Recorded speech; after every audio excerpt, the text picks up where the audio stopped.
prendre tout simplement le prologue de Saint Jean, qui va nous guider. Au commencement était le Verbe, et le Verbe était Dieu, il était la vie. Voilà, c'est Dieu qui donne la vie. Eh bien, la prétention inouïe de l'homme contemporain, c'est de se substituer à Dieu dans la création de la vie. Souvenez-vous, dans le deuxième récit de la Genèse, il est dit à Adam et Ève, vous ne toucherez pas à l'arbre de vie. Eh bien, c'est ce défi monstrueux que relève actuellement l'humanité et les scientifiques. Ceci dit, par l'intermédiaire, bien sûr, entre autres, de la franc-maçonnerie, qui pousse, ça c'est un journal maçonnique, et vous avez un article qui est signé de Pierre Simon. Pierre Simon, c'est l'auteur de la loi sur l'avortement, qui a écrit un livre en 1986 où il le dit, et il explique que, non pardon, en 1976, où il explique que c'est lui l'auteur de la loi Veil, c'est lui qui l'a rédigé. Et ce monsieur était déjà un grand chantre de la contraception, bien sûr, agnostique virulent, vous vous en doutez, ancien grand maître de la Grande Loge de France, et dans un livre qui s'intitule « De la vie avant toute chose », si un jour vous le trouvez chez les bouquinistes, achetez-le, parce que ce livre est introuvable. Pourquoi? Parce qu'en réalité, dans ce livre, il y a tout le programme. Demandez le programme, messieurs, dames, tout y est.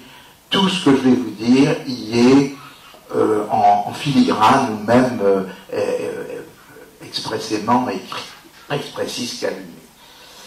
Alors voilà ce qu'il dit. La franc-maçonnerie apprend à descendre le ciel sur la terre. Donc pas de ciel, plus de bon Dieu, terminé, ça vous avez compris. Elle aide les hommes à s'assumer, à dessiner la vie entre équerre et compas. Bon, ça c'est du blabla à du homme de la franc-maçonnerie pour se faire plaisir. Mais alors, elle dessine la vie entre équerre et compas, à la fois dans la rectitude et dans l'ouverture. La rectitude, ça serait à voir, l'ouverture, ça serait à voir aussi. Elle apprend l'homme à maîtriser la vie dans toutes ses dimensions. Dans toutes ses dimensions. Ça veut dire, toute cette dimension, ça veut dire y compris la création. Et il ajoute un petit peu plus tard, faisant allusion à la création de l'homme par un souffle de Dieu sur l'argile, cette vie qui nous vint si longtemps d'un souffle de Dieu posé sur notre argile, c'est comme un matériau qu'il faut la considérer désormais. Vous voyez, donc ça, c'est la clé de tout notre exposé, c'est que l'homme n'est qu'un matériau. Et quel est le but? Eh bien, c'est ce projet que je vous annonce, qui est le plus grand événement de l'histoire du monde depuis la création, et bien sûr la rédemption pour nous avec la résurrection, mais pour ceux qui n'ont pas la foi, qui est le projet de l'homme artificiel. C'est la plus grande nouvelle de tous les temps. Alors vous allez me dire, mais ce jeune docteur, là, ou ce vieux médecin, il est complètement fou, qui raconte des bêtises, là, il dit le plus grand événement, il est en train de nous prendre pour un prophète, il est en train de nous annoncer le plus grand événement de l'histoire de l'humanité, exception faite de l'incarnation. Eh bien, un certain cardinal Ratzinger, dans un livre qui s'appelle L'Europe, les fondements aujourd'hui et demain, édition Saint-Augustin 2005, il n'était pas encore pape à cette époque-là, eh bien, qu'est-ce qu'il dit? Il dit l'être humain, donc il fait parler la société, l'être humain ne doit plus être engendré de façon irrationnelle, mais produit rationnellement. Donc, l'homme n'est plus engendré, il ne fait plus partie de la procréation, il fait partie de la production. C'est un matériau qu'il va falloir produire, comme nous explique Pierre-Henri Simon. Ainsi, continue le cardinal Ratzinger, l'homme dispose de l'homme comme d'un produit. Vous voyez, il le dit.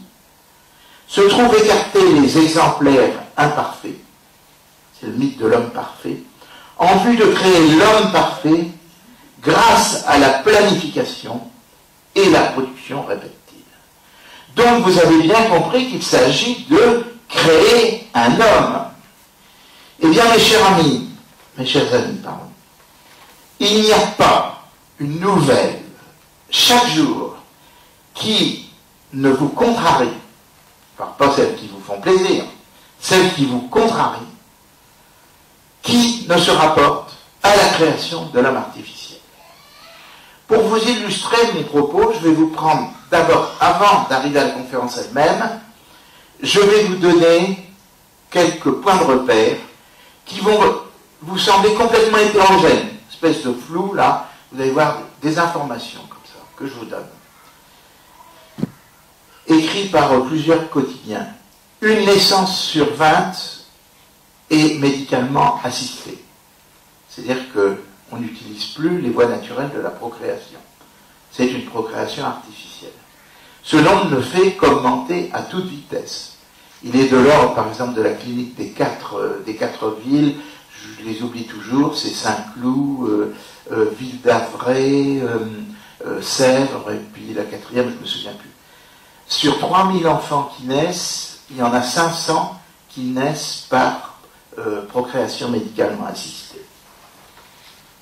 Ici, autre chose, des chercheurs manipulent la mémoire des souris. Imaginez, chers amis, qu'on puisse vous manipuler votre mémoire et qu'on réussisse à manipuler votre mémoire en vous faisant garder ce que l'on veut, en vous faisant oublier que vous êtes français, que vous êtes catholique, que vous êtes royaliste, tout ce que vous voulez. Perspective. Bernadette Soubirous a eu des visions qu'elle a consignées et elle dit ceci. Elle dénonce l'attitude hautaine des docteurs travaillant à la réalisation d'une créature issue d'un croisement entre l'homme et l'animal. Vous avez entendu parler de ça? Vous savez qu'en Angleterre, on a voté une loi autorisant la création d'hybrides et que ça se fait déjà. Création, ça c'est 2008, en mai, d'un embryon humain génétiquement modifié. C'est-à-dire qu'on a réussi à créer un embryon génétiquement modifié dont on a modifié les caractères. On a déjà réussi à synthétiser un certain nombre d'organismes humains par l'échelle d'ADN qu'on a rabouté. Ça consiste à un ver de terre, ça consiste aussi à des organismes extrêmement simples, mais ça va aller vers la complexification très rapidement. Dans le monde, 3 millions de fécondations assistées en 30 ans.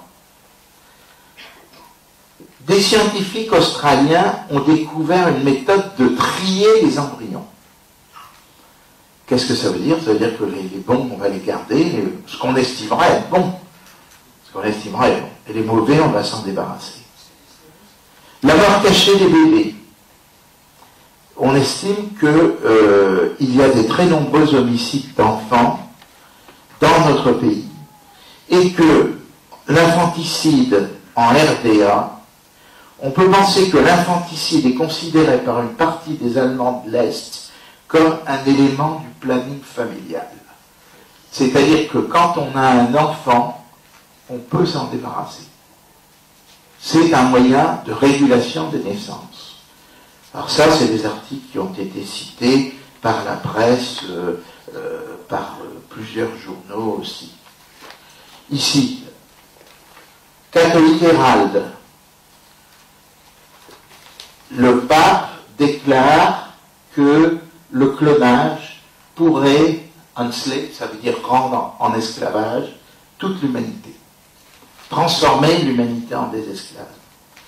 Il y a 2 ans, il y a un livre qui est sorti, qui a été un gros succès, mais je ne me souviens plus l'auteur, j'ai simplement noté le titre. Ça s'appelle No Kids, qui en anglais veut dire pas d'enfants, et c'était sous-titré 40 raisons pour ne pas avoir d'enfants. succès de librairie. Une enquête a été menée. Alors vous voyez, tout ça, c'est des choses un peu hétérogènes, c'est comme un puzzle, vous voyez, et ça va prendre forme au fur et à mesure de mon exposé, au fur et à mesure que j'arriverai. Je vous signale d'ailleurs une chose, c'est que le texte que je vous ai lu, j'ai oublié de vous le dire, ça, le texte que je vous ai lu d'Henri Simon, il est co-signé d'un dénommé Friedman. Savez-vous qui est Friedman? Quelqu'un sait qui est Friedman? Personne ne le sait. Parlez plus fort. Voilà, c'est lui qui a réalisé le premier bébé éprouvette. Donc, voilà. C'est pour ça qu'il est co-signataire, bien sûr, de ce texte, René Friedman. Une enquête a été menée par le Parisien libéré, et il y avait 100 items, 100 lignes. Et la question qui était posée était la suivante. Quelles sont les raisons pour lesquelles vous avez des relations sexuelles?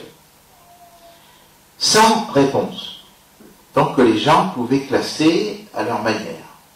Alors tout, pour avoir quelqu'un en voyage, pour m'amuser, parce que ça me plaît, parce que je m'ennuie et que ça m'occupe le temps, parce que j'ai un compagnon qui me porte ma valise, tout ce que vous voulez. Bon. Et il y avait un des items qui était le suivant, pour avoir des enfants, le désir d'enfant. Donc, la question c'est donc ça, est-ce que vous vous mariez pour avoir des enfants? À votre avis, la réponse sur les 100, cette réponse-là, oui, est arrivée combien dans la séquence? Combien? 55. Je ne sais pas qui a dit qu'il y a 55, c'est qu'il a peut-être vu l'article. Bon, 55. Or, souvenez-vous que l'objet du mariage, selon les règles de l'Église, c'est la procréation. Il y a une substitution de l'idée du mariage qui est, oui, bon, ben, on est là pour avoir quelqu'un auprès de soi et pour réaliser sa vie. Un peu comme les prêtres, on dit la même chose des prêtres, ils ne sont pas là pour donner les sacrements, mais pour se réaliser eux-mêmes. Bien là, c'est pareil. Le but du mariage, c'est la procréation. Elle arrive en 55e poste. Autre chose, dans un domaine complètement différent, on a proposé un traitement qui permet aux femmes d'être privées de règles tout le temps, sur toute la durée. Et inversement, je connais une femme qui a 92 ans, qui pour continuer de faire jeune, fait des piqûres d'estroprogestatifs pour avoir des règles tous les 28 jours. Elle se sent plus jeune comme ça. Ensuite, un organisme qui s'appelle la Coordination nationale des associations pour le droit à l'avortement et à la contraception a organisé à Paris en janvier de l'année dernière un colloque intitulé « Une conquête inachevée ». Et le sujet principal, et vous voyez qu'on commence à brûler là dans notre sujet, c'est vers une procréation sans femme. Ah, on approche de l'homme artificiel, vous voyez. Procréation sans femme. Comme a dit un gosse à la radio, vous comprenez, 9 mois de grossesse, c'est long à télécharger. Et effectivement, c'est long à télécharger. Ça s'est tenu en mairie de Paris sous la présidence de Madame Hidalgo, première adjointe au maire. Là, un gros volet qui s'appelle le docteur Gertrude Mangela, la bien nommée, qui est présidente du Parlement panafricain. Donc c'est pas un second couteau, ouais. Elle est présidente du Parlement panafricain. Et qu'est-ce qu'elle dit, cette personne-là, le 22/11 de l'année dernière? Reproduction is some enslavement that chained women. Ça veut dire, la reproduction est une forme d'esclavage qui enchaîne les femmes. Donc vous voyez bien la perspective de ça. Et dans notre société actuelle, eh bien, vous savez que dans le programme de la ségollénitude, il y avait le mariage homosexuel, la généralisation de l'aide à la procréation assistée, l'allocation des utérus, c'est ce que l'on appelle les mères porteuses, GPA, gestion pour autrui, dit-on, la vente de gamètes, ovules et spermatozoïdes, la vente des embryons. Voilà la programme étude. Alors vous voyez que toutes ces idées-là, pro mauvais à tour, à mauvais à tour. C'est-à-dire qu'on les avance pour faire bouger la chose. Alors voilà comment l'homme va toucher à l'arbre de vie. C'est très très bien expliqué par une citation que j'ai mise en exergue de M. Attali dans une déclaration qu'il a faite à l'Express le 2 janvier 2003, dont j'ai le texte. Écoutez bien, parce que tout le programme de l'homme artificiel est là-dedans. Donc ça a été écrit il y a 6 ans. Bientôt, on ira plus loin encore en séparant le fœtus de sa matrice, faisant de l'être humain un artefact. Alors, si vous voulez, il faut que je vous explique ce que c'est qu'un artefact. C'est un terme médical. Mais imaginez qu'une petite tache de peinture, là, comme ça, là, bon, ici, là, au milieu, là, ça c'est un artefact. C'est ce qu'on voit, vous savez, quand vous regardez des lamelles en biologie, c'est un petit point noir qui vient se coller là. Bon. Donc, vous voyez, c'est l'opposition de la création de Dieu qui a fait de l'homme le centre de l'univers. L'homme est réduit à un artefact, un petit point gênant, si vous voulez. Alors voilà, un artefact fabriqué sur mesure. On fabriquera les hommes sur mesure, avec des caractéristiques choisies à l'avance. Celui-là, on en fera un médecin, celui-là, on en fera un ouvrier. Et peut-être un jour, avec une mémoire et une conscience de soi prédéterminée. Pensez à l'expérience sur les souris dont je viens de vous parler, où on a conditionné les mémoires. En devenant peu à peu des objets comme les autres, les êtres humains deviendront, pour ceux qui les achèteront, c'est la chosification des individus. On achètera les hommes, comme du temps de l'esclavage, comme du temps des Romains. Et c'est des déclarations qu'il a dit, ironiques, qu'on retrouve dans son dernier livre. Car ils se vendront, les hommes seront des objets de consommation. Des objets de consommation. Abandonnés dès qu'un modèle nouveau viendra exciter leur désir. Donc, l'homme, c'est une sorte de voiture que l'on pourra revendre, dont on pourra se débarrasser quand on n'aura plus besoin, et qu'on écrabouillera quand on estimera qu'elle est trop âgée ou qu'elle ne peut plus servir au groupe dans lequel elle est. Et alors, c'est là la phrase terrible, l'humanité aura achevé son cycle. C'est-à-dire qu'on sera à la fin de l'humanité. En se concentrant sur ses plaisirs immédiats, en renonçant à toute responsabilité à l'égard de l'avenir, l'humanité aura perdu sa raison d'être. Donc, le sens de l'univers, le sens de la vie des hommes, au sens chrétien, l'ouverture vers l'éternité, ceci, ça disparaît, et l'homme renonce à toute responsabilité. C'est l'antithèse de la pensée maurassienne qui fait de nous des héritiers d'une culture, des héritiers d'une religion, des héritiers d'une terre, des héritiers de biens familiaux. Tout ça devra disparaître. Voilà la nouvelle société, voilà l'homme nouveau que nous propose Attali. Alors ne pensez pas que cette affaire d'homme artificiel soit en réalité quelque chose qui nous tombe du ciel comme ça, pauvre, au XXe siècle. Ne croyez pas cela, parce que vous voyez, par exemple, dans le Faust, Vous savez, Faust a créé un homoncule, petit homme comme ça, il l'a créé lui-même. Hein. Et Méphistophélès arrive et s'effraie de ça, même lui s'effraie de ça. Il dit, mais qu'est-ce que tu as fait?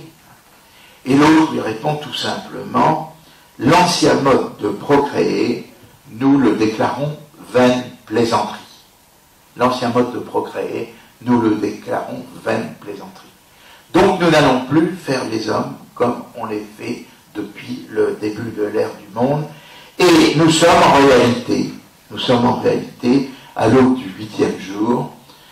Le 7e jour, Dieu se repose. Et après ça, nous abordons le 8e jour. Comme dit Prévert, notre Père qui es aux cieux, restez-y. C'est la fin des religions et c'est la fin du christianisme. Alors, comment on va procéder? Comment va-t-on procéder pour réaliser l'homme artificiel? Le grand mot qui va revenir dans la bouche des scientifiques, c'est la transgression. Douste Blazy est venu le dire à Marseille. Là. Il a dit ça. Il a dit la médecine n'a jamais progressé que par transgression. Alors il est évident quand les nazis faisaient des expériences en jetant dans des Polonais dans de l'eau glacée jusqu'à ce qu'ils meurent, c'était effectivement une transgression. On ne peut pas admettre que la science progresse par transgression. Alors ce brave Attali, vous voyez, voilà comment il voit les choses. Les couples, écoutez ça, ça vaut la peine. Le couple ne sera plus la principale base de vie de la sexualité. C'est-à-dire que le couple n'existera plus. C'est la destruction de la famille, que vous voyez par des choses même anodines, par exemple les histoires d'état civil, où on peut prendre le nom du père, le nom de sa mère, ou les deux, dans l'ordre que l'on veut, c'est la loi maintenant. Donc dissolution de la notion de couple. Les hommes choisiront, dans la transparence, les amours simultanés, polygames ou polyandres. Ça veut dire que tout le monde se mélange. Voilà, ça veut dire ça. Ils s'intéresseront davantage à leur conquête, à leur carte de vin, là je ne dis pas. Là je suis pour. L'organisation de leur vie érotique et de leur suicide. Et ils ne s'intéresseront plus à l'avenir de leur progéniture. On fabriquera enfin l'être humain comme un artefact sur mesure, dans des utérus artificiels, avec des caractéristiques choisies à l'avance. L'être humain sera alors devenu un objet marchand. Donc vous retrouvez la même idée, à savoir qu'on vendra les hommes comme une marchandise.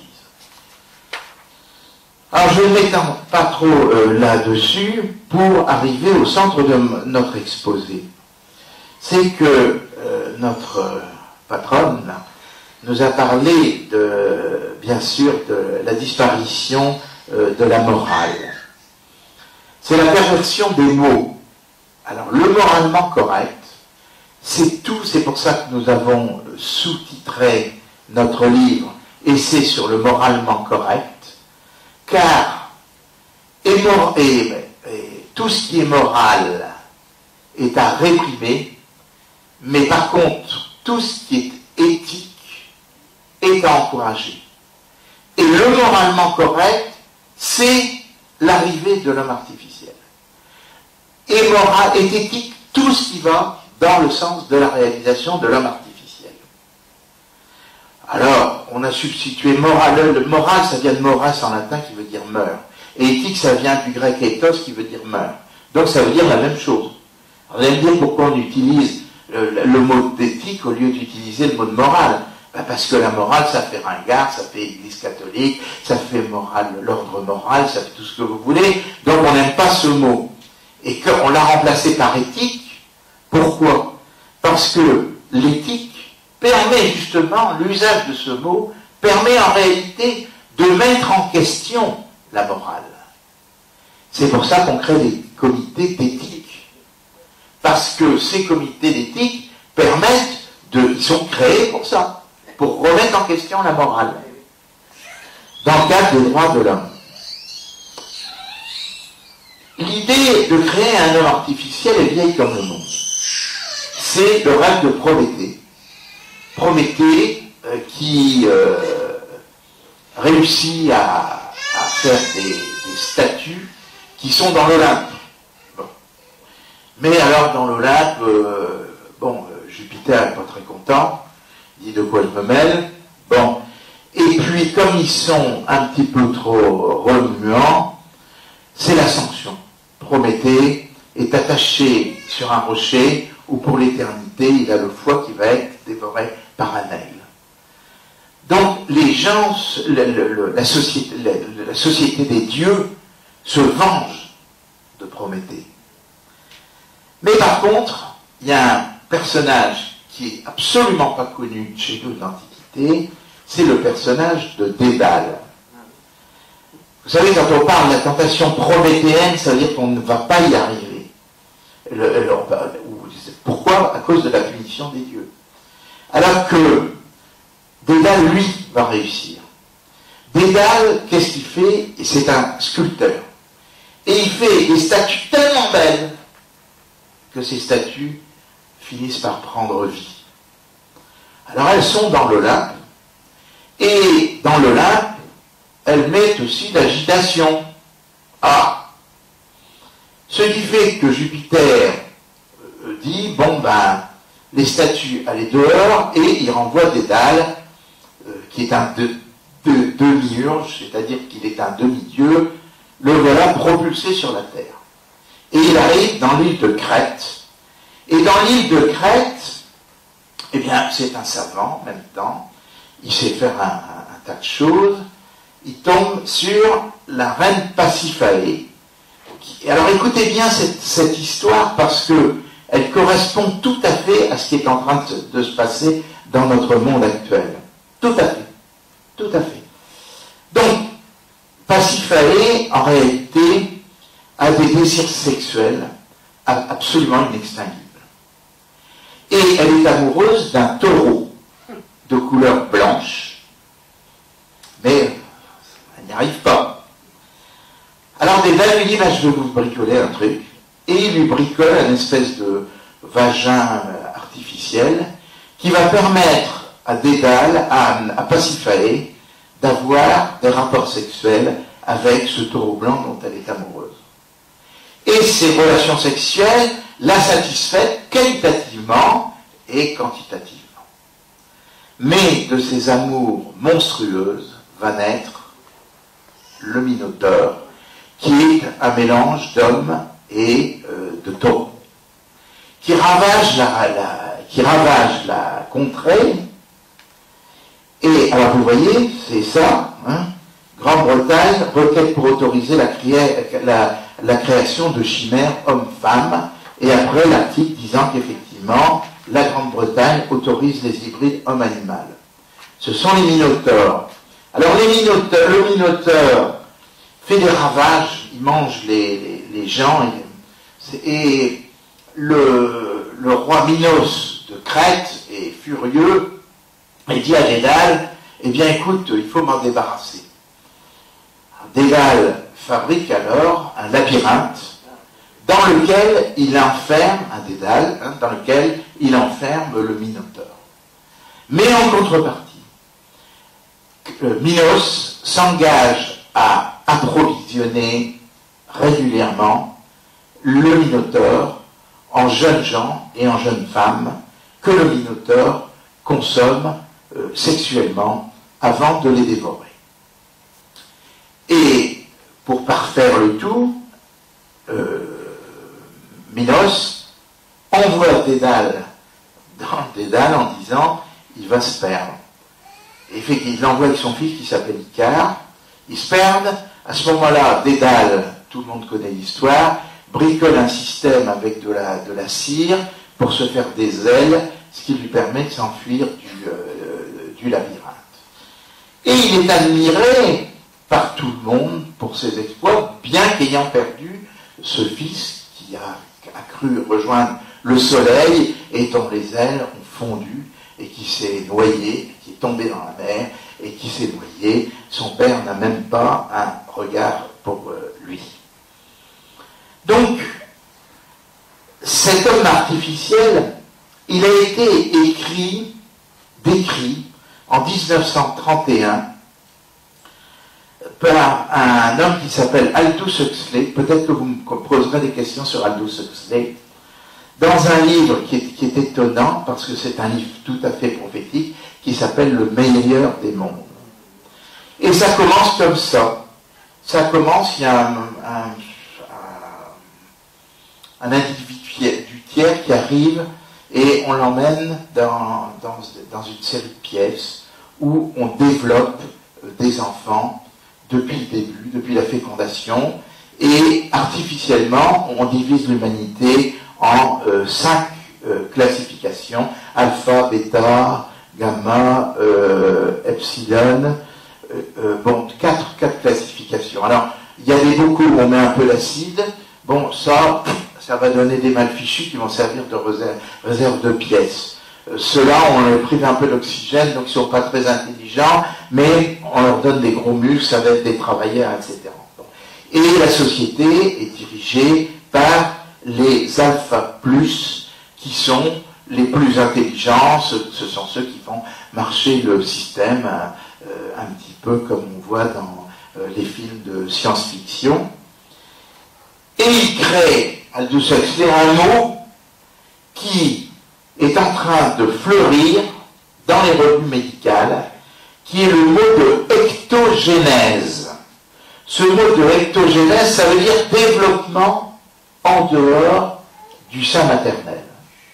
Développement d'un humain en dehors du sein maternel. On va voir si c'est possible, et vous allez voir qu'on va y arriver tout doucement.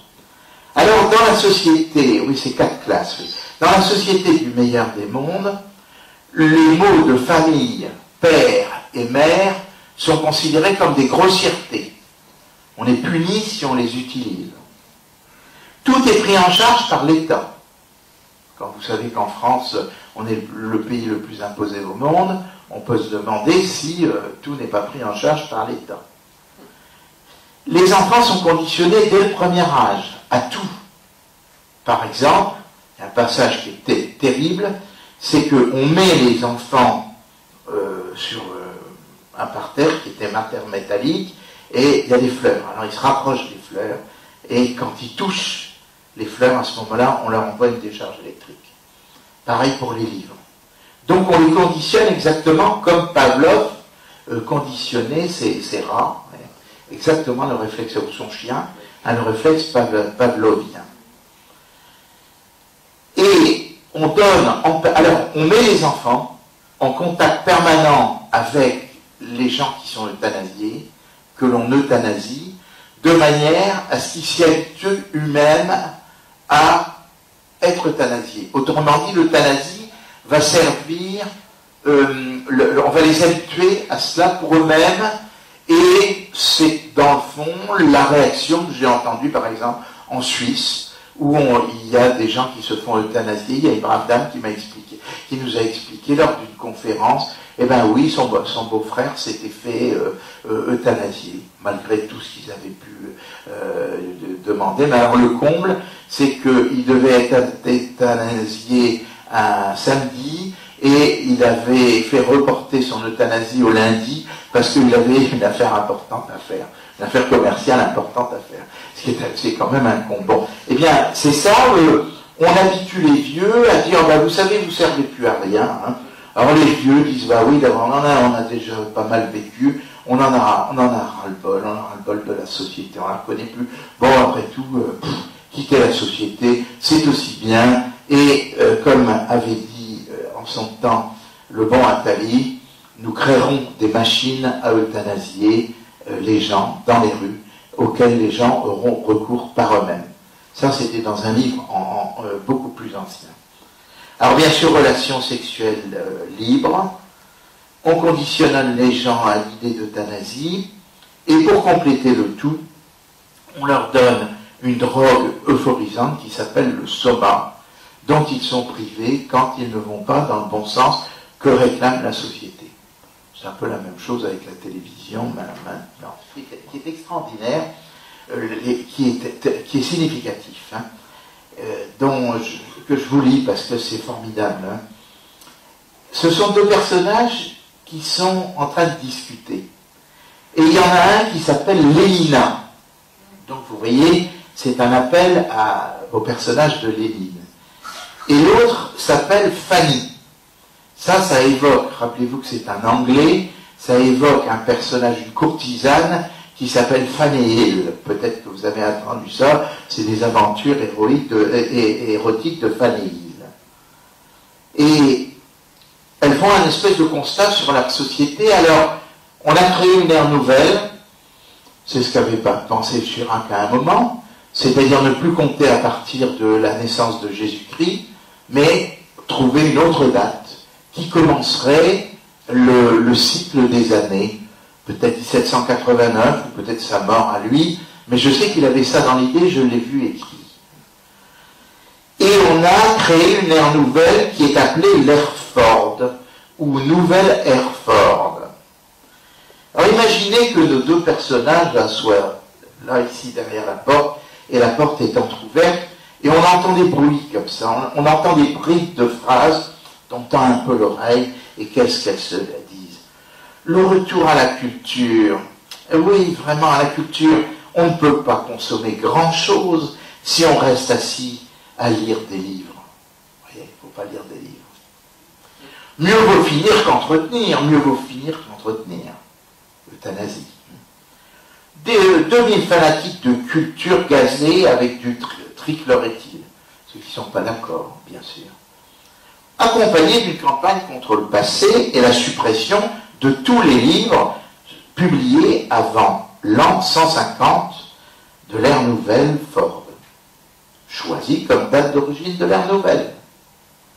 Il y avait une chose, comme je te l'ai déjà dit, qui s'appelait le christianisme. On coupa le sommet de toutes les croix pour en faire des dés, symbole de la nouvelle ère Ford. Il y avait aussi une chose qui s'appelait Dieu. Il y avait une chose appelée l'âme, une chose appelée l'immortalité. Alors il parle du soma à un moment. Tous les avantages du christianisme et de l'alcool, cette drogue-là qu'on leur donne tous les jours, aucun de leurs défauts. Tous les stigmates physiologiques de la vieillesse ont été abolis, et avec eux, bien sûr. Donc on a tué tous les vieillards. Les vieillards, aux mauvais jours anciens, s'abandonnaient à la religion, passaient leur temps à lire, à penser, à penser. Alors je vous pose une chose, quand on entend ça, et que vous ouvrez votre poste, et que vous cherchez sur toutes les ondes, et que vous entendez du sport sur toutes les ondes, est-ce que franchement, vous ne pensez pas que c'est un moyen d'empêcher les gens de penser? Eh bien moi j'en suis persuadé. Et ça avait été expliqué dans un livre qui s'appelait Fahrenheit. C'était une époque où on détruisait tous les livres. Vous voyez? Et le sport était promu pour empêcher les gens de penser, pour les empêcher de réfléchir. Terre Brutier, écoutez tout ça. C'est pour ça d'ailleurs, mes amis, que je n'ai pas la télévision. Et que j'en suis fier. Merci. Alors vous voyez, c'est un peu, pour ceux qui aiment le cinéma, moi j'y vais pas souvent, mais il y a un film que j'ai vu en allant aux Philippines, dans l'avion, ça s'appelle Matrix. Eh bien c'est ça, Matrix, c'est la matrice qui crée les hommes intégralement depuis le début, et les modèles qui sont non conformes, ou les contestataires, ceux qui ne sont pas d'accord, sont rejetés dans la mer et noyés. Alors il y a Matrix 1 et Matrix 2. Il s'agit en réalité, comme dit Simon, être maître de la vie. C'est un prophète, comme je vous l'ai dit, de l'ère nouvelle. Je ne sais pas si on l'appellera Ford, mais c'est une ère nouvelle qui se dessine, et ça rejoint l'analyse du New Age qui dit que nous sommes passés de l'ère du poisson, symbole du Christ, à l'ère du Verseau.